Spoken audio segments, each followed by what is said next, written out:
오늘날 많은 사람들이 인터넷 공간 안에서 살아갑니다. 카카오 일어나자마자 카카오톡의 톡을 보면서 어떤 톡이 왔는지를 확인하기도 하고, 또 그것으로 내가 다른 사람과 대화를 하기도 합니다. 또 인스타라든가 페이스북이라든가 이런 SNS를 통해서 자기 자신을 끊임없이 이렇게 나타냅니다. 아마 하루라도 여기서 벗어나서 살 수 있을까 싶을 정도로 많은 사람들이 그 공간 안에서의 하루의 삶 중에 많은 시간을 그 공간 안에 들어가서 살아갑니다. 그러니까 이런 것들이 우리 삶에 너무나 가까이 밀착되어 있어요. 음식점에 가서도 음식을 먹는 것이 아니라 뭘 먼저 하죠? 제일 먼저 사진기를 들고 핸드폰을 들고 찍고 있는 사람 보면은 영락없이 그걸 SNS에다 올리기 위해서 찍는 것입니다. 내가 어디에 갔고, 내가 어디 가서 뭘 먹었는지, 내가 뭘 구경하고 돌아다녔는지, 그런 것들을 이제 올려서 알리기를 원합니다. 그게 나라고 생각하는 거예요. 그게 나입니다. 그렇다 보니까는 되도록이면은 사진이 멋있게 나와야 되잖아요. 멋진 사진 장면을 찍어내야 됩니다. 인스타 감성이라는 말도 있는데, 인스타 감성이 묻어나오는, 그러니까는 인스타에 사진이 잘 나오는 장소, 그 장소가 바로 젊은 사람들의 핫플레이스가 되는 것 같습니다. 우리 주변에도 봐도 피트니스가 굉장히 많아졌어요. 우리 교회 주변에도 건물마다 하나씩 있습니다. 그러니까 앞에, 좌우에, 건너편에 왜 이렇게 많이 생기는 걸까요? 어떻게 하든지 자기 자신의 모습들을 이제 예쁘게, 또 멋있게, 좋게 보이기 위해서 몸매를 가꾸느라고 그렇게 많이 생기는 것 같습니다. 몸매도 되도록이면 잘 나와야 되잖아요. 그래서 헐렁헐렁한 바지, 옛날에 입던 그런 체육복 입고 운동하나요? 그런 사람 없죠. 몸매가 다 드러나는 옷을, 레깅스를 입어서 자신의 몸매를 드러내야지, 이제 드러내면서 운동을 합니다. 그래야지 사진에 잘 나오니까 열심히 운동을 합니다. 한편으로 오늘 같은 시대를 보면은 어느 때보다 다른 사람의 시선을 굉장히 많이 의식하고 사는 시대가 아닌가라는 생각이 듭니다. 그러니까 자기 만족이 아니라 상대적인 만족으로 살아가는 거예요. 남들이 하면은 나도 해야 되고, 남들이 가진 것은 나도 가져야 됩니다. 그러니까 남과 늘 비교해서 나의 행복과 불행을 가늠을 하는 거예요. 남들이 다 하는 거 하고 있으면 나는 행복한 거고, 남들이 다 하는데 나는 못하면 나는 불행한 거예요. 남들이 다 이거 가지고 있는데 나는 가지지 못하면 불행한 것입니다. 그래서 늘 남들과 비교해서 상대적으로 행복감을 느끼는 거예요. 상대적으로 불행함을 느끼는 것입니다. 내가 지금 힘들고 어려워서가 아니에요. 상대적인 박탈감 때문에 늘 그것 때문에 힘들어합니다. 남보다 더 좋은 것을 가지고 있고, 남 보기에 내가 더 좋아 보이면 그게 행복한 거예요. 남 보기에 안 좋으면 나는 불행하다고 생각하는 겁니다. 나는 왜 이렇지? 나는 왜 이렇게 불행할까? 그러니까 SNS가 발달하다 보니까 이런 가치와 이런 문화가 점점 더 확산되어 가는 것 같습니다. 이런 시대 속에서 우리 그리스도인은 어떻게 살아가야 될까요? 세상 사람들은 다 추구하는 바가 있습니다. 근데 우리 그리스도인은 이 세상 사람들이 추구하는 대로, 세상 사람들이 생각하고 느끼는 방식대로 사는 존재가 아니에요. 세상 사람들이 추구하는 것과 세상 사람들이 목표하는 것과는 다른 것을 추구하면서 다른 것을 목표로 살아가는 사람이 바로 저와 여러분인 것입니다. 여러분, 세상 사람들이 추구하는 게 뭐죠? 세상 사람들이 목표로 하는 게 뭘까요? 그것은 우리들도 과거에 추구했던 것들입니다. 3절에 나옵니다. 너희가 음란과 정욕과 술 취함과 방탕과 향락과 무법한 우상 숭배를 하여 이방인의 뜻을 따라 행한 것은 지나간 때로 족하도다. 이방인의 뜻이 뭐죠? 세상 사람들이 생각하는 바, 그것은 바로 음란과 정욕입니다. 그리고 술 취함과 방탕과 향락을 취하는 거예요. 그리고 아주 가증스러운 우상을 섬기면서 사는 것입니다. 세상 사람들이 이제 음란과 정욕을 추구하고 술 취함과 방탕과 향락, 이런 것들을 추구하며 살아가는데, 이 세상에 사는 사람들 치고 그들이 추구하는 것이 다른 게 없어요. 다 이런 거, 여기에 다 포함된 것들을 추구하면서 살아갑니다. 물질을 많이 가지거나 물질을 많이 가지지 못하거나, 사람들이 물질을 소유하려는 이유가 뭐죠? 자기의 정욕을 채우기 위한 것입니다. 자기의 음란함을 채우기 위한 거예요. 큰 권력을 가지고 있든지 권력이 없는 사람이든지 힘없는 사람이든지 다 똑같은 것을 추구해요. 술 취함과 방탕과 향락을 추구합니다. 권력 가진 사람들은 자기 권력 가지고 술 취함과 방탕과 향락을 누리려고 해요. 권력 가지지 못한 사람, 내가 권력이 없어가지고 내가 권력 잡기만 해봐라. 권력만 잡기만 하면은 술 취함과 방탕과 향락, 그것이 권력을 가진 자가 누릴 수 있는 거라고 생각하는 것입니다. 정치하는 사람들 중에, 정치인들 중에 대학생 시절부터 학생 운동에 뛰어들어 가지고 평생을 그 학생 운동을 하다가 결국은 정치에 입문하게 된 사람들이 많이 있죠. 그들은 누구보다 내가 권력을 잡으면은 정의로운 나라, 민주주의 국가를 만들겠다, 어려운 사람들을 도우면서 누구나 잘 사는 사회를 만들어 보겠다 라고 생각하지만은 막상 권력을 잡으면 어떻게 되죠? 자기의 음란과 정욕을 채우기에 바빠요. 그래서 넘어지는 사람이 얼마나 많이 있습니까? 아니, 저거 하려고 저렇게 됐나? 아니, 그것 때문에 자신의 그 지금까지의 모든 명예와 권력을 한순간에 날려버리나? 그 음란함을 취하려고? 라고 생각하지만 사람들이 추구하는 바는 똑같습니다. 음란함과 자기의 정욕을 채우려고 해요. 어떻게든지 술 취함과 방탕과 향락, 그것을 누리는 것이 가장 행복한 것이라고 생각합니다. 이것은 우리들도 마찬가지죠. 우리가 그리스도인 되기 전에는 다 똑같은, 세상 사람들과 똑같은 목표와 세상 사람들이 꿈꾸는 똑같은 것을 추구하면서 살아왔어요. 근데 우리가 예수님을 믿고 나니까, 거듭나고 나니까 우리의 추구하는 바가 바뀌어버린 겁니다. 더 이상 세상 사람들이 추구하는 것에 대해서 즐겁지가 않은 거예요. 그것을 나의 삶의 목표로 삼지를 않습니다. 더 이상 술 취함과 방탕과 향락이 나의 즐거움이 아니에요. 내가 음란함을 취하고 내가 정욕을 취하는 것, 이것이 나의 즐거움이 더 이상 아닙니다. 물론 모든 그리스도인이 다 모든 사람들이 다 그리스도인 되었다고 해서 다 싹 바뀌는 건 아니죠. 그리스도인 되었음에도 불구하고 여전히 술 취하는 거 좋아하고 방탕과 향락을 끊지 못하는 그리스도인도 있습니다. 왜 그리스도인이 되었는데도 불구하고 술 취함과 방탕과 향락에서 벗어나지 못할까요? 왜냐하면은 세상이 추구하는 것을 끊기가 그만큼 어렵기 때문에 그렇습니다. 그것에 임박이면은 술 끊기가 얼마나 어렵습니까? 술에 인이 박이면은 정말 어려운 것 같아요. 죽어야지 끊는 게 술인 것 같아요. 너무나 끊기가 어렵습니다. 또 다른 음란함과 향락,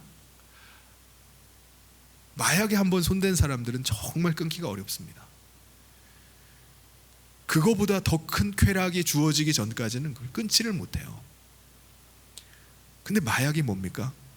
쾌락의 정점이잖아요. 극한의 정점을 맛보고 나니까 다른 거에 만족이 안 되는 거예요. 끊지를 못합니다.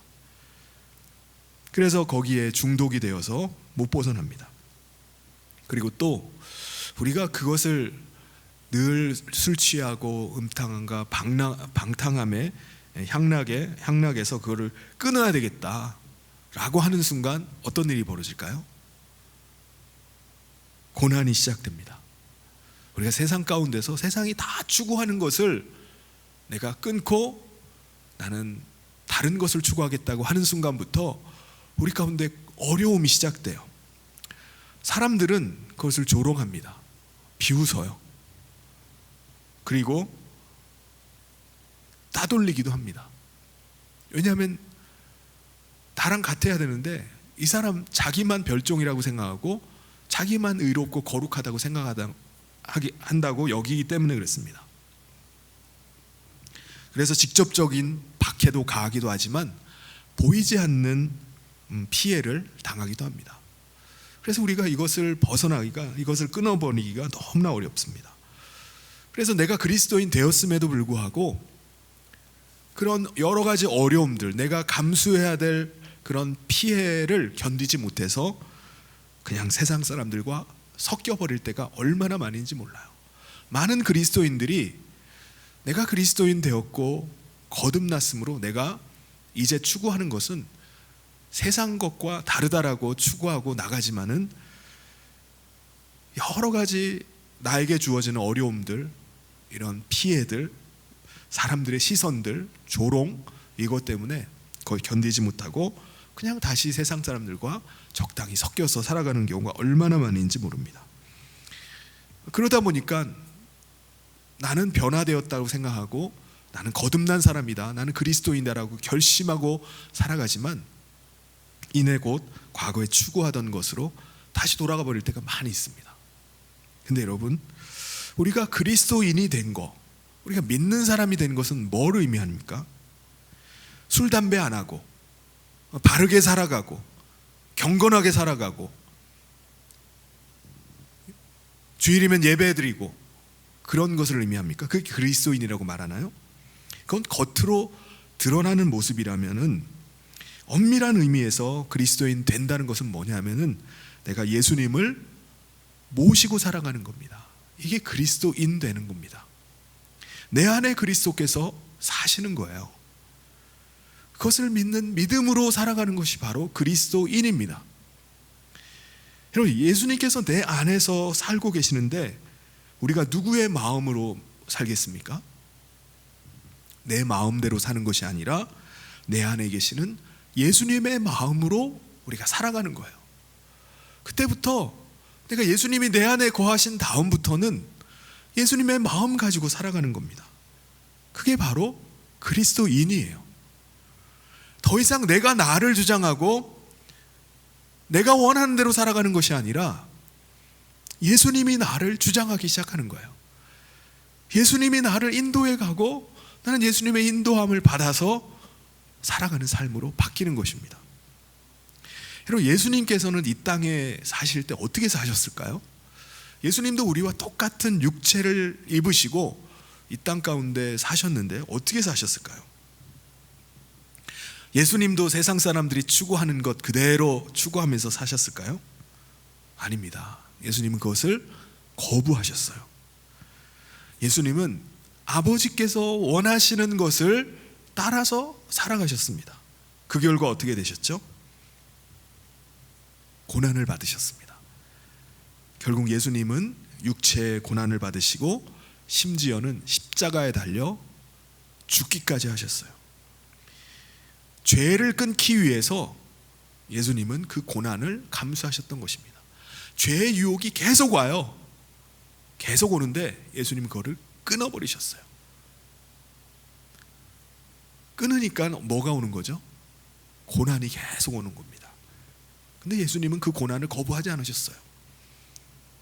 심지어 죽음에 이르는 고난이 옴에도 불구하고 죄 가운데 넘어지질 않았습니다. 그러니까 고난을 받아들이신 거예요. 고난이 오면은 고난이 오는 대로 그것을 감당을 하셨던 것입니다. 결국 예수님은 계속해서 이 땅에 육체로 계시는 동안에 많은 고난을 겪으셔야만 했습니다. 그리고 마침내 십자가에 달려 죽으셨어요. 예수님의 죽으심은 사실은 누구를 위한 죽음이었죠? 우리를 대신한 죽음이었습니다. 예수님이 우리의 죄를 대신 지시고 죽으심으로 우리는 우리의 죄에 대해서는 죽게 되었어요. 1절 말씀에 보면은 그리스도께서 이미 육체의 고난을 받으셨으니 너희도 같은 마음으로 갑옷을 삼으라. 이는 육체의 고난을 받은 자는 죄를 그쳤음이니. 예수님께서 우리 죄를 대신해서 죽으심으로 말미암아 우리가 그 죄에 대해서는 죽어버린 겁니다. 우리는 더 이상 죄가 우리를 주장하지 못하게 되었어요. 우리는 이미 죄와 함께 죽어야 될 존재였는데 예수님께서 대신 죽으신 거예요. 그럼 우리는 어떻게 되는 겁니까? 우리는 예수님의 생명으로 그 다음부터 사는 거예요. 우린 죄에 대해서는 예수님이 죽으셨기 때문에 우린 죄에 대해서는 죽고 우리는 대신 예수님의 생명으로 우리가 살게 되는 것입니다. 우리가 죽어야 될 죄는 예수님이 대신 죽으셨잖아요. 그러니까 이제 우리는 예수님의 생명으로 사는 겁니다. 그러니까 예수님의 생명으로 대신 사는 거예요. 예수의 생명으로 이제부터 사는 것입니다. 실제로 예수님은 어떻게 하셨죠? 죽은 자 가운데 다시 부활하셨습니다. 그리고 하늘 보좌로 승천하신 이후에 예수님께서는 우리 가운데 예수님의 영을 보내주셨습니다. 이제 우리는 그 영을 받아서 그리스도의 생명으로 사는 거예요. 그리스도의 영이 나와 함께 거함을 통해서 내가 예수님과 함께 하고 있음을 우리가 맛보고 살아갈 수 있습니다. 그리스도의 영이 함께 하시니까 내가 그의 영의 인도하심을 받아서 살아가는 거예요. 그러니까 예수님과 함께 살아가는 것입니다. 예수님의 마음으로 살아가는 거예요. 내 하고 싶은 대로 하는 것이 아니라 예수님께서 원하시는 대로 예수님의 마음 가지고 살아가는 것입니다. 그럼 우리가 그 마음 가지고 살아야 되는데 예수님의 마음은 뭐죠? 2절에 보면은 그 후로는 다시 사람의 정욕을 따르지 않고 하나님의 뜻을 따라 육체의 남은 때를 살게 하려 함이라. 예수님께서 원하시는 것은 예수님께서 그런 죄에 대해서 예수님이 우리 죄에 대해서 예수님이 죽으신 것은 바로 우리가 더 이상 정욕을 따라 사는 존재가 아니라 하나님의 뜻을 따라서 우리가 살기를 원하시는 것입니다. 이제 더 이상 우리가 죄의 지배를 받으면서 사는 존재가 아니라 죄에 대해서는 예수님이 죽어버리셨기 때문에 우리는 더 이상 죄가 우리를 주장하지 못하게 됐어요. 이제 우리는 하나님의 뜻이 우리를 주장하는 겁니다. 예수님께서 우리를 인도해 가시는 삶을 살아가는 거예요. 그게 우리의 육체의 남은 때의 삶입니다. 세상 사람들은 예수 믿는다고 하면서 갑자기 하나님의 뜻을 따라 살겠다, 난 예수님 사랑하면서 살겠다라고 말하면 사람들은 어떻게 생각할까요? 아, 종교에 미쳤구나, 드디어 맛이 갔구나, 세상 낙을 모르고 사는구나, 답답한 인간이구나, 뭐 그렇게 생각할 겁니다. 혀를 차면서 참 안타깝다, 어쩌다가 저렇게 예수를 믿어가지고 세상 낙을 모르고 저런 답답한 삶을 살아갈까, 그렇게 생각할 겁니다. 4절 말씀에도 보면은 이러므로 너희가 그들과 함께 그런 극한 방탕에 다름질하지 아니하는 것을 그들이 이상히 여겨 비방하나. 사람들은 그렇게 생각하는 거예요. 나는 극한 방탕, 이 쾌락과 향락을 즐기면서 사는데 저 인간들은 왜 저렇게 살아갈까?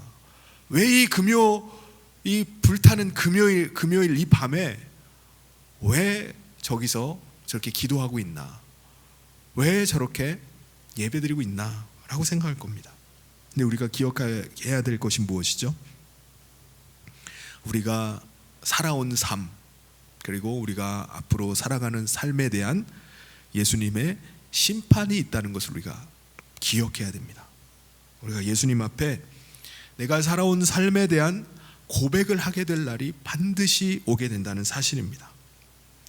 내가 예수님이 끊어놓으신 죄에 대해서 죽고 예수님의 생명으로 내가 살았는지 살지 않았는지, 그냥 내가 예수님은 나의 죄에 대해서 끊어놓으셨는데, 예수님이 고난당하심으로 나의 죄를 완전히 끊어놓으셨는데도 불구하고 내가 여전히 죄 가운데 살았는지, 아니면 그 은혜를 의지해서 내가 완전히 죄에 대해서 죽고 내가 예수님의 생명으로 사는지, 그것을 예수님께서 예수님 앞에 고백하게 될 날이 오는 것입니다. 그것을 우리가 예수님 앞에 고백하게 될 날이 와요. 예수님, 제가 예수님이 고난당하심으로 십자가에서 끊어놓으신 그 죄에 대해서는 완전히 죽은 삶을 살았습니다. 제가 죄에 대해서는 완전히 죽었습니다. 대신에 예수님은 죽으셨지만 내가 예수님 생명으로 대신 살았습니다. 예수의 생명으로 제가 살았습니다. 그 삶에 여전히 고난이 있고 힘들다 할지라도 주님의 그 은혜에 감격해서 주님의 나를 향한 사랑 때문에 내가 그 삶을 살아냈습니다 라고 고백할 날이 오게 된다는 사실입니다. 사랑하는 성도 여러분, 우리는 죄에 대해서 죽은 자가 되어야 될 줄 믿습니다. 죄에 대해서 죽은 자가 어떤 자죠? 죄에 대해서는 더 이상 반응하지 않는 자입니다. 반응하지 않는 자. 세상 사람들은 조금만 자극이 와도 거기에 반응을 하잖아요. 마약하던 사람이 마약을 내가 끊겠다라고 하는데 눈앞에 마약이 아른아른거리면 끊을 수 있겠습니까? 술을 끊은 사람이 자기 앞에 술 한잔 하라고, 한 잔만 딱 가라고 하면은 그걸 거부할 수 있겠습니까? 거부하기가 힘들어요. 근데 죄에 대해서 죽으면은 반응을 안 해요. 아무리 음란한 것 가지고 유혹을 해도 죽어버리면요 반응을 할 수가 없습니다. 죽은 자가 어떻게 반응을 합니까? 말이 없는 거예요. 근데 세상 사람들은 반대죠. 죄에 대해서 죽은 게 아니라 뭐에 대해서 죽은 거죠? 의에 대해서 죽어버린 겁니다. 그들은 자신의 육체를 따라서 살아가는 사람들이기 때문에, 자기의 본성을 따라 사는 사람이기 때문에 음란함과 정욕을 쫓아 살아가요.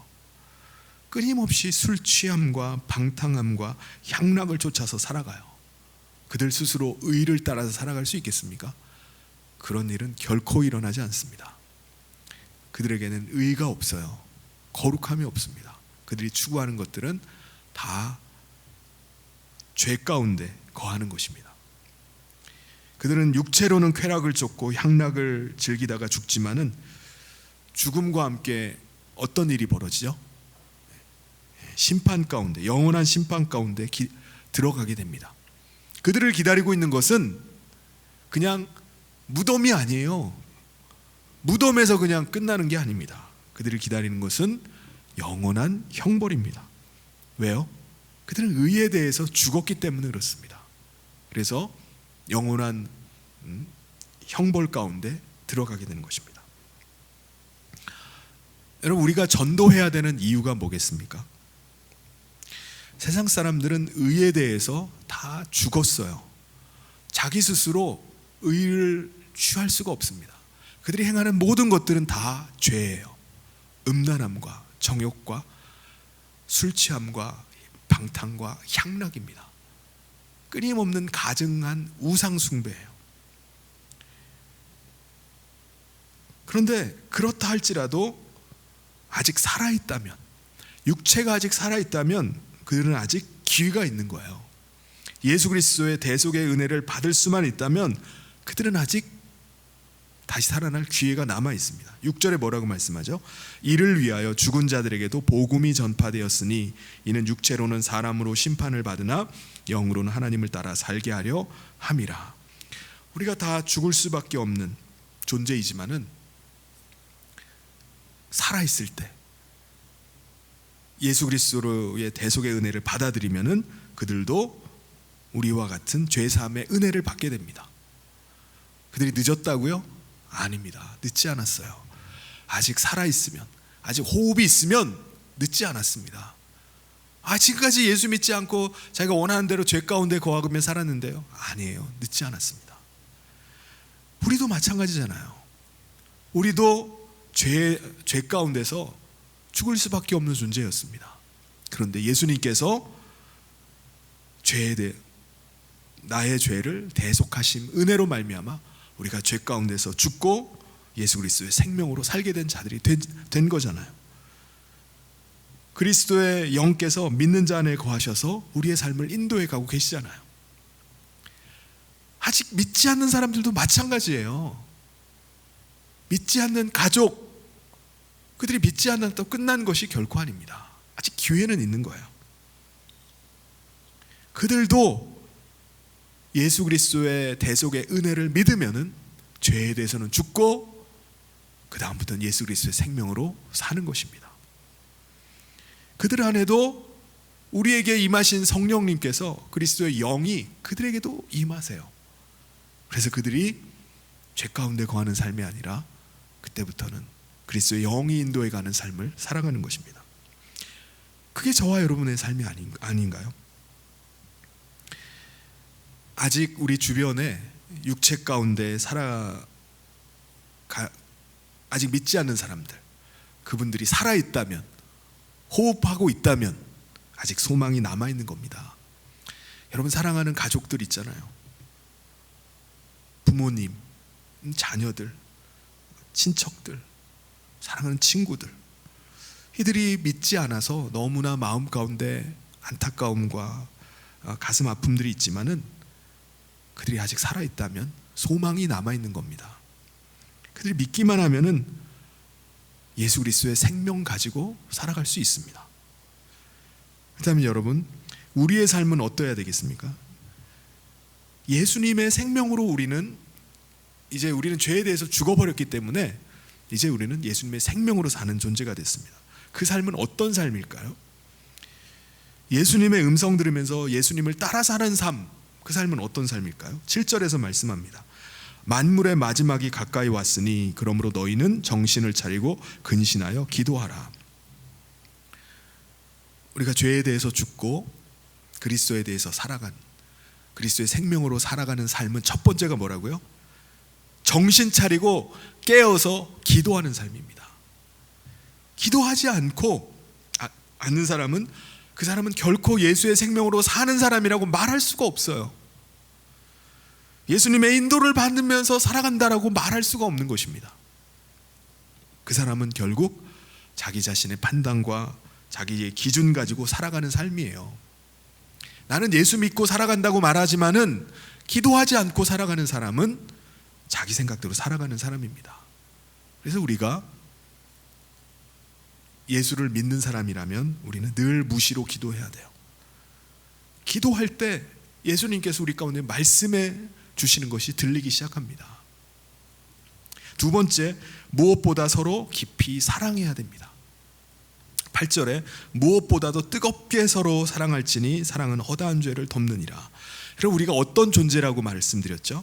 과거에 죄의 지배하에 살던 존재였어요. 그런데 하나님의 말할 수 없는 사랑으로 사랑받은 존재가 됐습니다. 예수님의 놀라운 은혜를 받은 존재가 되었어요. 여러분, 사랑받은 사람은요, 사랑할 수밖에 없습니다. 자녀들이 어릴 때 부모의 정말 뜨거운 사랑을 받고 살아가는 자녀는 나중에 커서 어떻게 되죠? 자기가 사랑받은 것만큼 사랑하는 사람이 되려고 합니다. 내가 사랑받았기 때문에 난 이제 엄마 사랑하면서 살 거예요. 아빠를 사랑하겠습니다 라고 사랑받던 사람이 사랑하는 존재로 변하게 됩니다. 근데 내가 다른 사람을 사랑하지 못한다면은 그 사람은 어떤 사람일까요? 사랑받은 적이 없는 사람입니다. 내가 그리스도인이라고 말하면서 내가 다른 사람을 사랑할 수 없다? 그러면 내가 그리스도의 사랑을 받지 못했다는 것을 드러내는 것입니다. 그러면 우리는 내가 예수 그리스도의 사랑을 받은 사람이라면 서로 뜨겁게 사랑해야 됩니다. 예수님의 말할 수 없는 그 사랑을 받은 사람이라면 다른 사람을 사랑할 수밖에 없어요. 예수님의 사랑으로 죽을 수밖에 없는 죄가 사함 받았는데 내가 어떤 죄를 용서하지 못하겠습니까? 내 죄도 사함 받았는데 내가 어떤 죄를 용서하지 못하겠습니까? 그러므로 예수 그리스도의 생명으로 사는 사람은 어떻게 살아야 된다고요? 뜨겁게 사랑하면서 사는 겁니다. 세 번째는요, 서로 불평 없이 따뜻하게 대접해야 됩니다. 9절에 보면 서로 대접하기를 원망 없이 하고. 내가 예수님께 뭐를 내세우겠습니까? 내가 구원받은 거, 내가 예수님의 사랑받은 거, 내가 뭐 특별해서 내가 사랑받았나요? 결코 그렇지 않습니다. 아무것도 내세울 것 없고 한없이 부족하고 연약하고 이미 옛날에 버려졌을 존재임에도 불구하고 예수님께서 나를 사랑해 주시고 나를 건져 주셨습니다. 예수님께서 택해 주신 그 사랑을 내가 안다면은 어떻게 나 같은 거를 이렇게 사랑해 주시나 라는 사실을 깨달으면요, 또한 다른 사람도 그렇게 편견 없이 대할 수 있을 것입니다.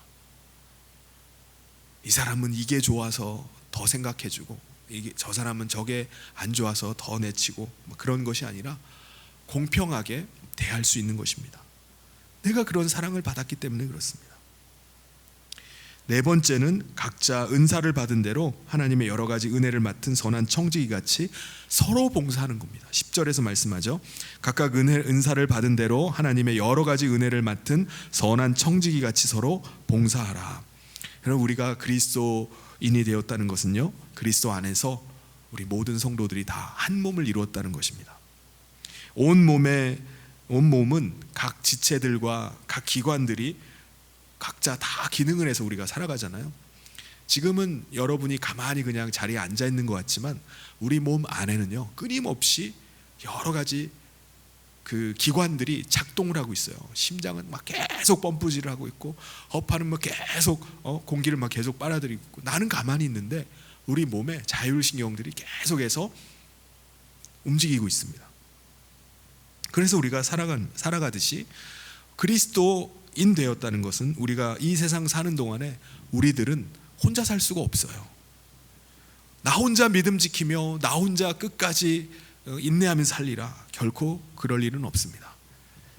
한 몸 된 지체들이 서로 돕고 섬김으로 우리의 믿음을 지켜나갈 수 있는 것입니다.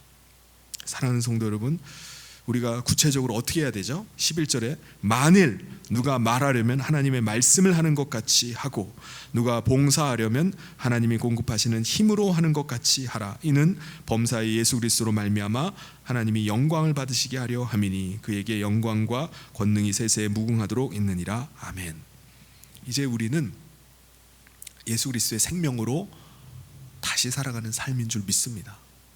그래서 내가 말하는 것도 내 안에 예수께서 사시는 것처럼 말하고, 내가 행동하는 것, 내가 섬기는 것, 그것이 내가 섬기는 게 아니라 내 안에 계시는 주님이 나에게 힘 주셔서 섬기는 것처럼 그렇게 해야 되는 것입니다. 이제는 우리가 예수님 때문에 죄에 대해서는 죽은 존재예요. 그리고 대신 나는 예수님의 생명으로 살아가는 것입니다. 사랑하는 성도 여러분, 세상은 점점 음란함과 정욕을 쫓아 살아가요. 오늘 이 시대는 그 어느 때보다 술 취함과 방탕과 향락을 쫓는 시대입니다. 돈을 추구하면서 돈을 우상으로 삼고 살아가는 시대입니다. 우리도 물론 그것을 추구하면서 살았던 사람들인 줄 압니다. 그런데 그것은 지나간 때로 족한 줄 믿습니다. 우리는 죄에 대해서 이미 죽은 자들입니다. 이제는 우리가 예수님께서 죄에 대해서 죽으셨기 때문에 이제는 우리는 예수 그리스도의 생명으로 살아야 됩니다. 그 생명 가지고 살아야 돼요. 예수님께서 원하시는 대로 이제는 예수님의 의를 따라서 살아가야 됩니다. 사랑하는 성도 여러분, 이 일을 위해서 우리가 깨어서 함께 기도하기를 소원합니다. 뜨겁게 서로 사랑하기를 원합니다. 불평 없이 서로를 대접하기를 원합니다. 그리고 선한 청지기 같이 서로 은사를 따라서 우리가 힘다해서 서로 섬기고 서로 봉사하면서 살아가게 되는 저와 모든 성도님 되시기를 주님의 이름으로 축원합니다.